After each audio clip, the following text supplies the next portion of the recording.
साथियों नमस्ते। आप लोगों के सामने एक बात रखने जा रहा हूँ और एक वीडियो है, किसी महापंडित का वीडियो है जिन्होंने एक बात कही है। बात ये कही है उन्होंने कि उन्होंने कहा है कि कबीर को लोग परमात्मा सिद्ध करते हैं और कर रहे हैं। रामपाल जी महाराज भी कबीर को परमात्मा सिद्ध करने में लगे हैं। बहुत सारी पुस्तकें उन्होंने लिख दी है। उन्होंने कहा है कि कबीर परमात्मा है, सृष्टि का रचनाकार पर कबीर है। चारों युगों में कबीर ही आते हैं। लालन पालन पोषण जो भी है सब कबीर करते हैं। पर इंसानों को बनाने वाला है कबीर। ये ग्रह पिंड सूरज जितने भी ग्रह दिखते हैं, उपग्रह ग्रह, इन सब की रचना जो है कबीर ने की है। कबीर परमात्मा है, उन्होंने ये बात कही। और जो मैं आपको भी वीडियो के सामने ये एक महापुरुष का वीडियो जो दिखाने जा रहा हूँ, उनकी एक फ़ोटो थंबनेल है जो मैं आपके सामने कर रहा हूँ। ये क्या कहते हैं आखिर देखो, ये देखो, ये एक जो इनका एक वीडियो है जो मैं आपको समक्ष ये रखने वाला, जो कि यहाँ पर देखो इन वीडियो का नाम है कबीर का सच्चा इतिहास। तो आखिर ये जो क्या कहते हैं, इन्होंने क्या कहा है? इन्होंने ये कहा है कि अलग अलग धर्म मजहब के लोग सभी अपने अपने धर्म के अनुसार भगवान को अलग अलग मान्यता देते हैं, अलग अलग नाम से जानते हैं। तो माने सब मान सकते हैं। कोई सिख को मानता है, कोई ये हिंदू धर्म में भगवान विष्णु, शंकर, शिव, ये ब्रह्मा, माता दुर्गा इसको मानते हैं। और इस्लाम धर्म में अल्लाह को मानता है। तो ऐसे अलग अलग धर्मों में अलग अलग लोग जो है मानते हैं सभी को। परंतु अब ये क्या हो रहा है कि इनका कहने का अर्थ ये है, रामपाल जी महाराज और उनके शिष्य जो ये साबित कर रहे हैं कि कबीर ही परमात्मा है। और ये प्रमाणित किससे कर रहे हैं? हिंदू ग्रंथों से, हिंदू पुराणों से प्रमाणित कर रहे हैं कि ये जो कबीर जो है परमात्मा है, ये हिंदू ग्रंथों में लिखा हुआ है। अब इनका कहना यह अर्थ है कि अगर आप लोग कबीर को सिद्ध कर रहे हो परमात्मा में तो करो, कोई आपत्ति नहीं है। परंतु हमारे ग्रंथों में क्यों सिद्ध कर रहे हो? ये तो हमारे हिंदू देवी देवता का ग्रंथ है, उनके ऊपर ये सारी बातें लिखी गई है। तो आप कबीर को इसमें क्यों ढूंढ रहे हो? इस ग्रंथों के अंदर क्यों ढूंढ रहे हो? ये जो इनके ग्रंथ हैं, ये देखो, इस तरह के जो इनके ग्रंथ रहते हैं, विष्णु पुराण, रामायण, गीता, ये वेद, इस तरह के जो इनके ग्रंथ हैं, हिंदू लोगों के जो ग्रंथ हैं, इनमें आखिर रामपाल क्यों ढूंढ रहे हैं कबीर परमात्मा है और चारों युगों में कबीर आते हैं? कबीर एक जुलाहा है। दूसरी बात, बुद्धिज्म से उठे हुए कबीर हैं। तो फिर इनको वहाँ ढूंढना चाहिए, अपने धर्म ग्रंथों में अनुसार ढूंढना चाहिए, इस्लामी धर्म में ढूंढना चाहिए कबीर जो है परमात्मा है। परंतु इस हिंदू धर्म में क्यों ढूंढते हैं? हिंदू धर्म के तो हिंदू देवी देवता की बात कही गई। इन व्यक्ति का यही कहना है कि ये हमारे इस ग्रंथों में ना ढूंढे। अगर आप लोग ढूंढते हो, और इन्होंने एक दूसरी बात क्या कही है कि ये कहा है रामपाल जी द्वारा ये बातें बताई जा रही है और उनके शिष्य द्वारा ये बात बताई जा रही है। बाकी जितने भी जो कबीरपंथी लोग हैं वो ये भी मानते हैं कि कबीर परमात्मा है। अब कहाँ से कबीर परमात्मा हो गया? कहाँ से कबीर परमात्मा हो गया? कौन, किस में लिखा हुआ है? भाई हमारी किताबों में तो हमारे देवी देवता की बात लिखी गई ना, ये आपके कबीर की बात थोड़ी लिखी है उसमें। इनका कहने का अर्थ ये है। तो आगे ये क्या कहते हैं जरा समझते हैं। तो इन महापुरुष ने कह दिया है कि आप हमारे वेद, हमारे पुराण, हमारे शास्त्रों के बल पर आप कबीर को परमात्मा सिद्ध नहीं कर सकते हो। अगर करना है तो आप अपने ग्रंथों में करके दिखाइए, आप अपने धर्म में दिखाइए। हमारे हिंदू देवी देवता के बनाए हुए शास्त्रों में आप कबीर को परमात्मा घोषित नहीं कर सकते हो। साफ साफ जो है इन्होंने मना कर दिया है, इन्होंने, इन व्यक्तियों, इन महाराज, इन पंडित ने मना कर दिया इन चीज़ों के लिए। ठीक है, अब आगे आपकी इच्छा, आप क्या करना चाहते हो। आप नहीं तो आप इनका वीडियो जाकर सुन लीजिए, देख लीजिए। अब बात यह भी है कि इसमें जब वेद सामने कर दिए जाते हैं रामपाल द्वारा और अन्य शिष्यों के द्वारा, जब वेदों को खोला जाता है, ओपन किया जाता है, तो उसमें शब्द आता है, कहीं कहीं पर एक कवि शब्द आता है, कवि। ठीक है, जो कवि शब्द से कबीरदास बना दिया है। शब्द कौन सा है? कवि। ये यजुर्वेद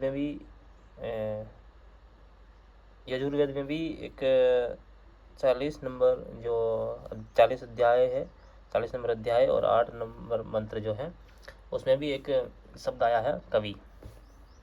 और उसी कवि शब्द को उठाकर जो ये लोग, कबीरपंथी लोग, जो कहते हैं कि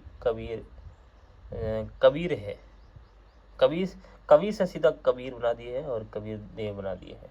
कबीर देव परमात्मा है, वही सबका पोषण करता है, परमात्मा है। किसको? एक कवि शब्द को दोस्तों, कवि शब्द। और कवि शब्द में अंतर नहीं कर पा रहे हैं लोग। हाँ, लोग जो है अंतर नहीं कर पा रहे हैं कवि शब्द के अंदर। जो कवि जो शब्द होता है वो इस तरह का होता है।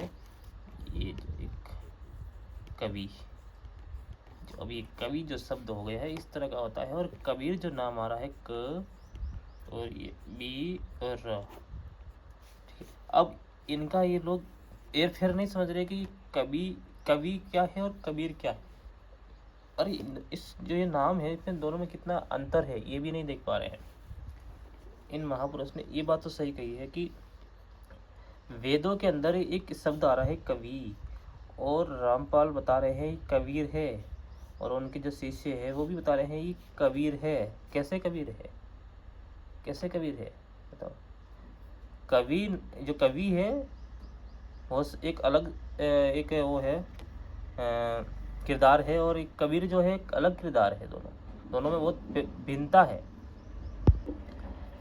कवि उसको कहते हैं जो कविताओं की रचना करने वाला, और कविताओं की रचना और दोहों की रचना जो अकेले कबीर ने नहीं, बहुत सारे लोगों ने भी की है। यहाँ पर बहुत सारे लोगों का भी नाम आता है, जैसे कि कबीर है, रैदास है, गरीबदास है, दादू साहब है। और यहीं की जो हिंदू धर्म के अंदर जो तुलसीदास है, वो भी तो कवि है, क्योंकि उन्होंने भी तो लिखित छोड़े थे, वो रामायण जैसे लिखे थे, महापुराण लिखे थे।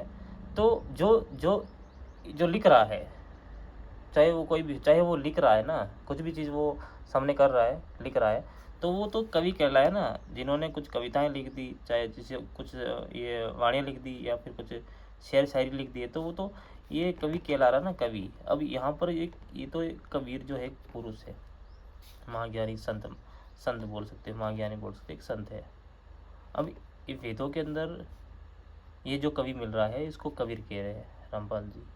और बाकी जितने भी कबीरपंथी लोग हैं वो भी तो यो कह रहे हैं कि ये कबीर और ना कि कोई पढ़ पा रहे। इतना लोग कोई इस वेदों को नहीं पढ़ पा रहे हैं। बाकी सुनाई बात कर रहे हैं, आगे से सुन के आ रहे हैं, और शिष्य बना रहे हैं, उनको भी यही बात बोले जा रहे हैं। कोई उस प्रमाण को नहीं दिख रहा है कि भाई उसमें क्या लिखा है वास्तविक में, है ना। तो आगे बढ़ते हैं, आगे समझते हैं आखिर क्या लिखा हुआ है आगे। दूसरी बात हम ये करना चाहते हैं कि हम ये नहीं कह रहे कि जो ये महाराज जी बता रहे हैं कि सारी बातें बिल्कुल सच है, आप इनकी बातें मानिए, बिल्कुल आप अपने आधार से, अपने हिसाब से मानिए। जो बातें आपको उचित लगे, सही लगे, उसको मानिए, वरना ना मानिए। अब बात करते हैं कबीर, और कबीर वेदों के अंदर क्यों है, ये बात मानते हैं। और रामपाल जी जो है वेदों के अंदर जो है कबीर को क्यों स्थापित कर रहे हैं, बताते हैं। देखो असल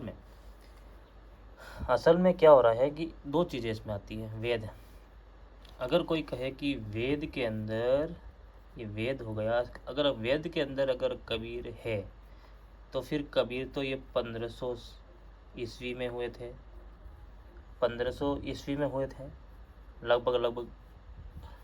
तो अगर कबीर जी अगर वेद में है, रामपाल जी महाराज कहते हैं कि वेदों के अंदर कबीर की ये बातें मिलती है, कबीर का नाम इसमें लिखा हुआ है, तो वो भी ये बात सुन सकते हैं कि अगर ये वेदों के अंदर अगर कबीर है, कबीर का नाम आ रहा है, तो वेद ये कबीर जो हुए थे वो तो 1500 ईस्वी में हुए थे। तो इसका अर्थात होता है कि ये जो वेद है ये 16वीं सदी में लिखा गया होगा, 16वीं सदी में लिखा होगा, इसीलिए तो कबीर का जिक्र वेदों में आ रहा है। क्या आपका क्या कहना है? आपका क्या यही कहना है क्या ये वेद जो है 16वीं सदी में लिखा गया है? जब कबीर का नाम वेदों में आ रहा है तो जब कबीर हुए होंगे तभी तो वेदों में कबीर का नाम आ रहा है। आप बताइए, ठीक है ना? जितने भी कबीर भक्त लोग हैं ये बात को समझिए कि अगर वेद के अंदर जब कबीर शब्द आ रहा है और आप वेदों से ही सिद्ध कर रहे हैं कबीर को कि हाँ वेदों के अंदर कबीर है और परमात्मा स्थापित कर रखा है, परमात्मा नाम लिख रखा है, तो क्या वेद जो है आज ये 16वीं सदी में हुए, यानी कि 500 साल पहले, आज से करीबन 500 साल पहले जब वेद बने हुए हैं? इसका अर्थात तो आपको वही जा रहा है सीधा सीधा।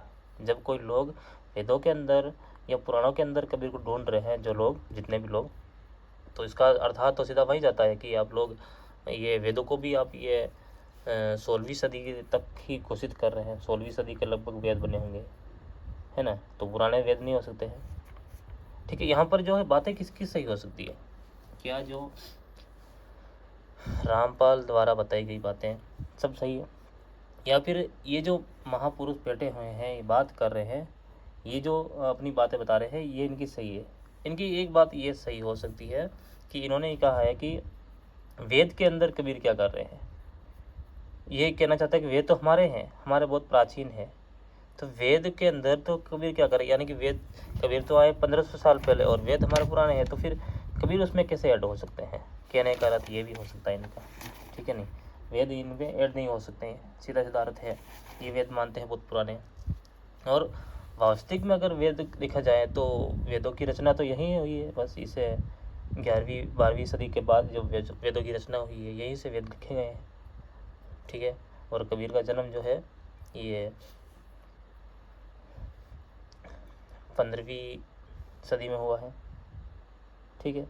तो ये जो बात स्पष्ट यहाँ पर खारिज हो जाती है कि अगर जो लोग ये कहते हैं, साफ साफ सुनिए, कि जो लोग ये कहते हैं कि कबीर को वेदों में पाया गया है, पुराणों में, शास्त्रों में कबीर को पाया गया, किन कौन से शास्त्रों में? हिंदू ग्रंथ शास्त्रों में जब है कबीर को पाया गया है, उनके नाम मिलता है उसमें, तो हाँ, तो इसका अर्थात ये जाता है कि 16वीं सदी से ही जो वेद बनने शुरू हुए उन्हीं में ये लिखे गए, 16वीं सदी में दोस्तों, ठीक है? नहीं, 16वीं सदी में ही जो है वेदों का ये उत्पत्ति हुआ, चाहे जन्म हुआ, चाहे लिखावट हुई, जो भी हुआ है ये 16वीं सदी में से ही हुआ है। बात यहाँ पर ये स्पष्ट हो जाती है। चलो दूसरी और आगे बात करते हैं।